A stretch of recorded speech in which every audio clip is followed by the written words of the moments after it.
એ જઈએ pen killer ખાઈ લે ને. અરે પણ મારે શું કામ ખાવી? અરે આની ડેટ હમણાં એક્સપાયર થઈ જશે પછી ફેંકી દેવી પડશે ખોટી. અરે પણ મને કઈ દુખતું જ નથી તો. અરે પણ તો ફેંકી દેવી એના કરતા તો પેટમાં જાય ઈ સારું ને. અરે એમ થોડું મને કઈ દુખાવો હોય તો ખાવ ને, કેવી વાત કરસ? ના ઉભો રે તું. આ દુખો ને આલે ખાઈ લે ને. દુખાવો થયો ને પેન કિલર થી મટી જા. ખાઈ લે ફટાફટ. શિવાની, હા આમાં તો ચીજ ને પાણી નથી નાખ્યું. અરે પણ તું હમણાં જવાનો જ હતો ને તો તું જા ત્યારે સાથે ફ્લશ કરી દેજે.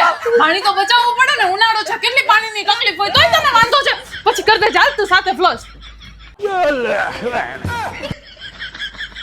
અરે આ કપડા કા ઘસસ? અરે આમાં સ્પ્રે લગાવ્યો ને તો આમાં ઘસી નાખો એટલે બેયમાં સાથે સ્પ્રે ની સુગંધ આવી જાય એટલે. અરે પણ તો 2 માસ લગાડી દેવાય ને. ખોટો સ્પ્રે બગડે નહીં.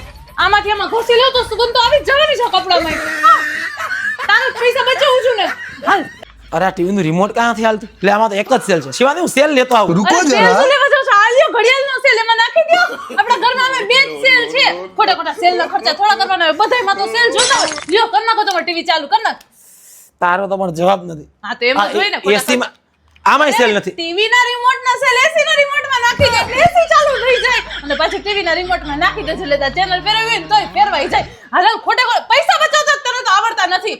જ્યારે હોય ત્યારે પૈસા વાપરવા દ્યો બસ. એટલા બધા કઈ સેલ નો ખર્ચો થોડી કરવાનો હોય.